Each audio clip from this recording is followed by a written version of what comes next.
16 दिसंबर का the Hindu analysis करेंगे। चलिए स्टार्ट करते हैं। Simultaneous poll bill not to come up before LS today, Lok Sabha में आज नहीं प्रेजेंट होगा। साइमल्टेनियस पोल के ऊपर हमने बहुत ज़्यादा बात कर चुके हैं हम लोग, ठीक है। तो यहाँ पे बताने कि साइमल्टेनियस पोल जो है वो कब कब हुए, ठीक है ना। तो साइमल्टेनियस पोल जो है ऑल स्टेट हाउस ऑफ मतलब लोकसभा एंड लिखेंगे Lok Sabha and all state assemblies general elections were held simultaneously in 1951, 52, 1957, 1962 and 1967. Premature dissolution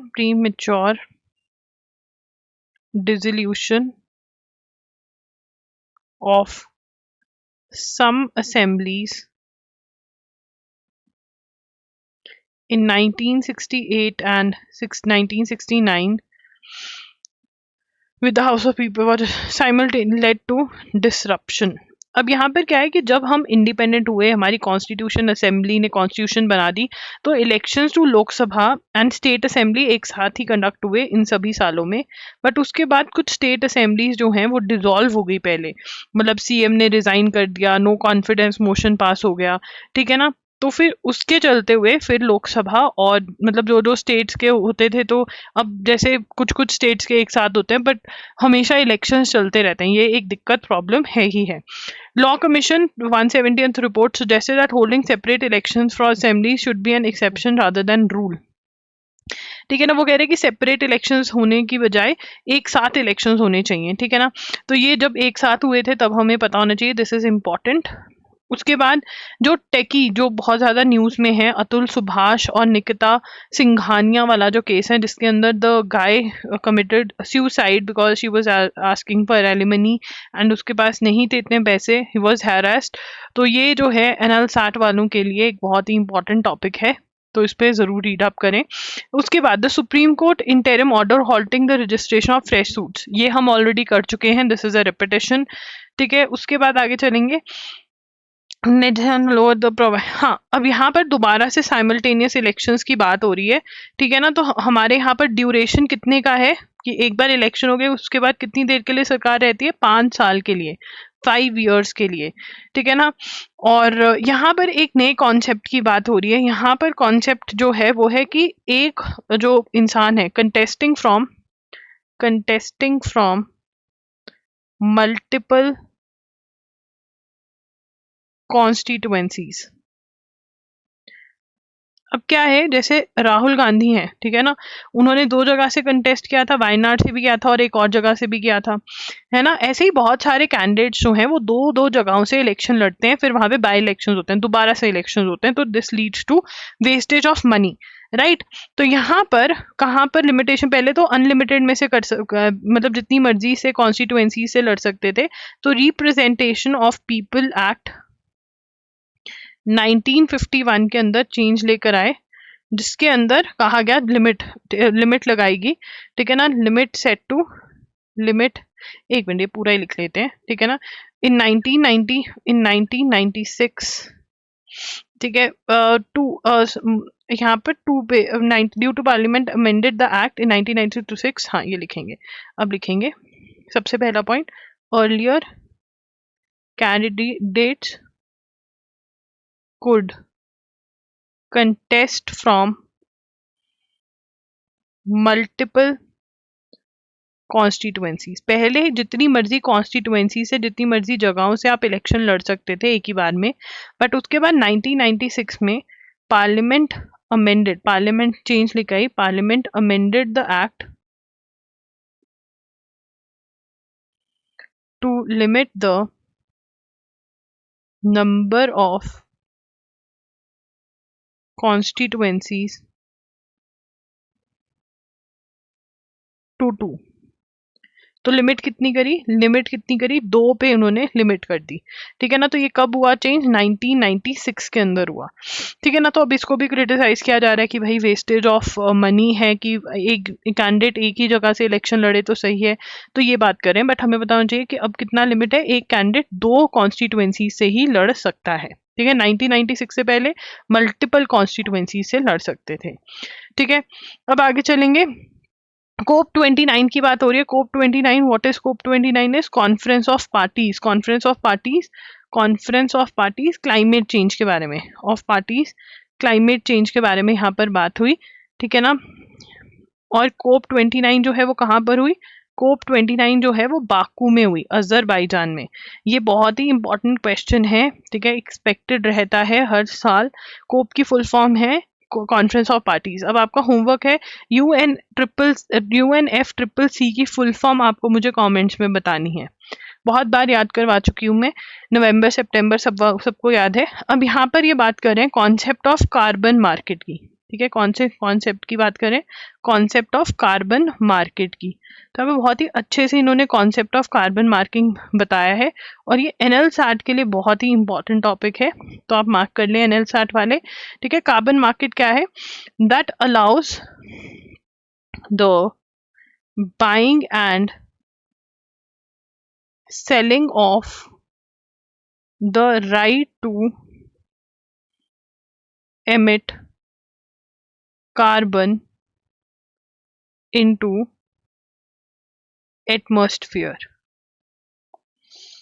Suppose a government wants to limit the number, it can issue, अब यहाँ पे पूरा ही लिख लो, suppose government wants to limit the amount of carbon emitted into the atmosphere. It can issue certificates called carbon credits that allow the holder of the certificate to emit a certain amount of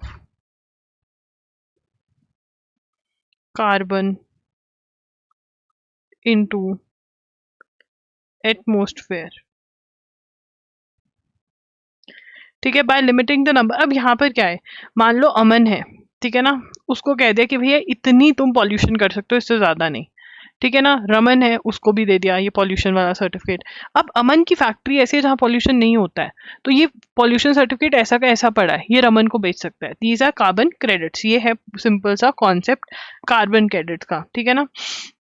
तो इसके अंदर जो carbon credits हैं वो base individual and for but तो model to control. अब ये सबसे पहले कहाँ पर आया ये कॉन्सेप्ट, दिस कॉन्सेप्ट ये कहाँ पर, carbon credits were first used in the 1990s in the US, 1990s में यूज हुए, ठीक है ना।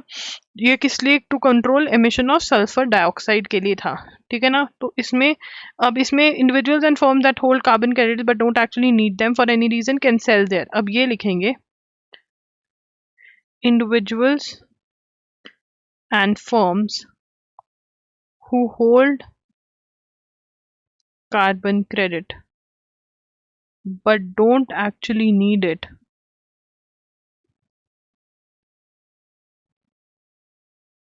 can sell the same, उसको बेच सकते हैं, ठीक है ना, कार्बन क्रेडिट्स को। ये है कॉन्सेप्ट ऑफ कार्बन क्रेडिट्स। उसके बाद यहाँ पर प्रॉब्लम हो रही है कौन से प्रोजेक्ट के से रिलेटेड, बहुत ही इंपॉर्टेंट है ये, पोलावरम प्रोजेक्ट।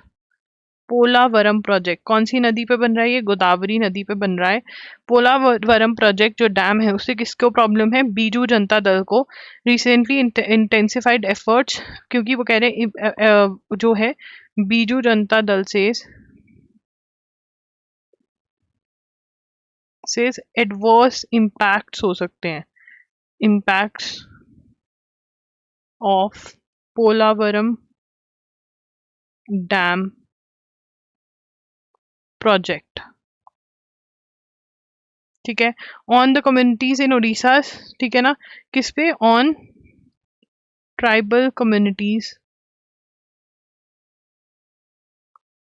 इन मालकनगिरी डिस्ट्रिक्ट। ठीक है, और डेलीगेशन कंप्राइजिंग, तो यहाँ पर वो कह रहे हैं कि जो डैम बन रहा है वो डेंजरस हो सकता है तो ना बनवाएं। अब इसके अंदर जो आंध्र प्रदेश के सीएम है वो क्या कह रहे हैं, लिखते हैं status of project Andhra Pradesh CM wants to complete the project on river Godavari, नदी गोदावरी पे कब तक हो जाएगा ये, 2027 पे। ठीक है ना, it is a inter state dispute between कौन सी स्टेट्स के बीच में डिस्प्यूट है, Orissa, Chhattisgarh and Andhra Pradesh. It is a dispute between Orissa, Chhattisgarh and Andhra Pradesh. ठीक है ना, तो ये क्या कह रहे हैं, alleged की refuse to conduct a back water study. ठीक है ना, alleged डैम इज डेंजरस, वो कह रहे हैं जो डैम है बहुत ही ज्यादा डेंजरस है। Polavaram irrigation project on river Godavari was conceived as part of recommendation of Godavari water disputes tribunal. Andhra Pradesh, Madhya Pradesh and Odisha had entered into an agreement on 12th April 1980 where the project was to be executed by Andhra Pradesh. ठीक है, और Andhra Pradesh state और reorganisation, जब आंध्र प्रदेश में से तेलंगाना निकला तो इस प्रोजेक्ट को नेशनल प्रोजेक्ट डिक्लेयर कर दिया गया। तो यहाँ पर हम एक बढ़िया सी सीधी लाइन खींच लेते हैं और ये भी लिख सकते हैं। ठीक है ना, प्रोजेक्ट बैकग्राउंड, तो प्रोजेक्ट का बैकग्राउंड क्या है, Polavaram irrigation project on Godavari river was conceived by, किसका आइडिया था, conceived as recommendation, as part of recommendations of Godavari water disputes tribunal. ठीक है ना, अब यहाँ पर क्या है, Andhra Pradesh,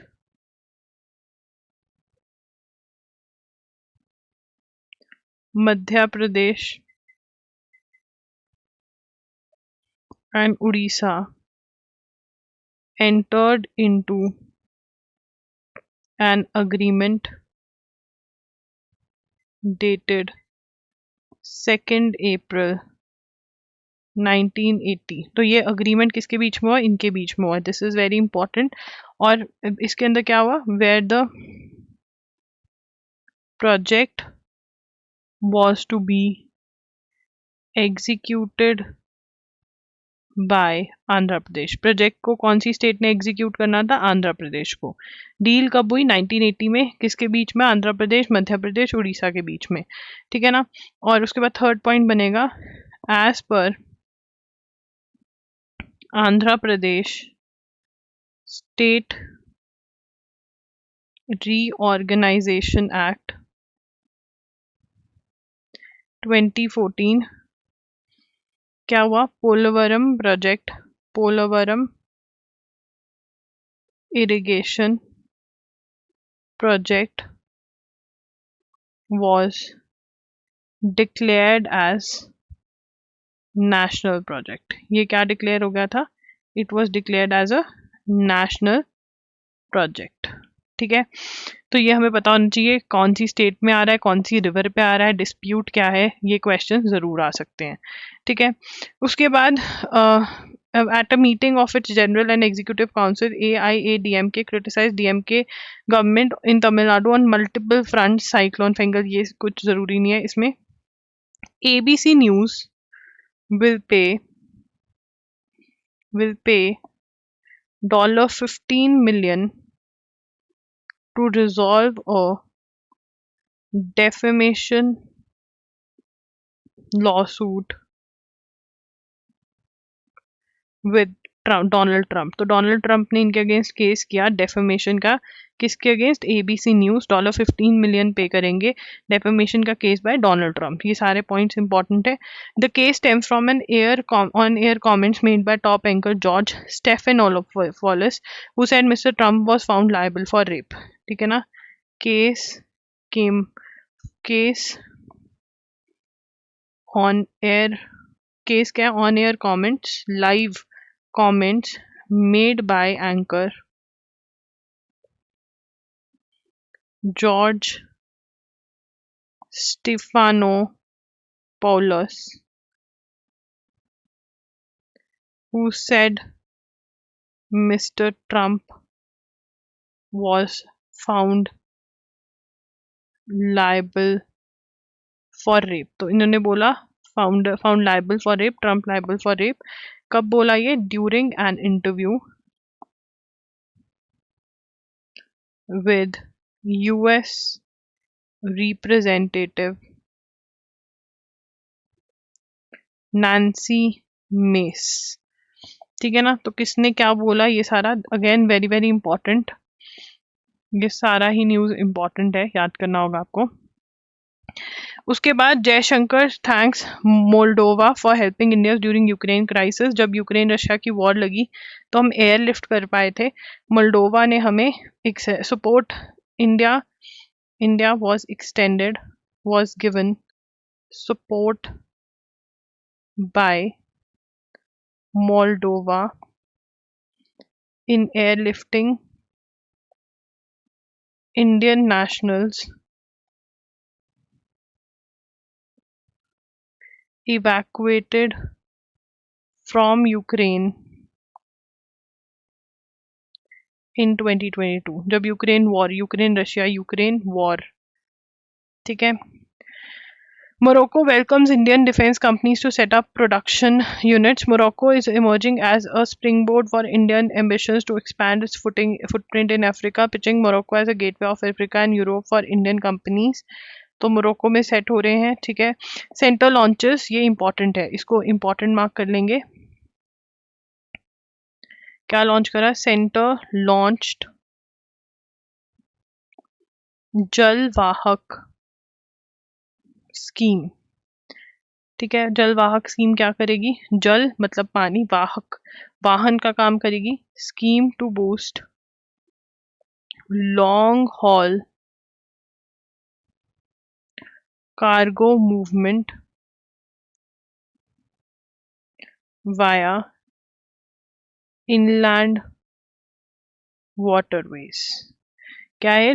boost long haul cargo movement, सामान की मूवमेंट इंटरनल रिवर्स के through. Scheme incentivises cargo transport on national waterways 1, 2 and 16 and provides an opportunity for the trade interest to explore movement of cargo via waterways with positive economic value proposition। ठीक है। he flagged off cargo ships so and so the marks the beginning। अब यहाँ पर क्या है? Scheme incentivizes cargo transport on national waterways 1 Ganga, 2 Brahmaputra and 16 Barak। तो ये क्या है कि कार्गो, सामान, ठीक है ना, गुड्स जो हैं, जो गुड्स हैं, कार्गो इज गुड्स की मूवमेंट थ्रू इंटरनल रिवर्स के थ्रू गुड्स की मूवमेंट हो सके। उसके बाद ये हम ऑलरेडी कर चुके हैं। So guys if you want anything, you want to buy anything, आप loggery.in पर जा सकते हैं। loggery.in पर इस टाइम पे मॉक टेस्ट मिल रहे हैं। MHCET 5 years 3 years के, CUT UG PG के मॉक टेस्ट मिल रहे हैं, जामिया इस्लामिया के मॉक टेस्ट मिल रहे हैं। इन सभी मॉक टेस्ट के साथ आपको MCQs करंट अफेयर्स के फ्री मिल रहे हैं। ठीक है ना।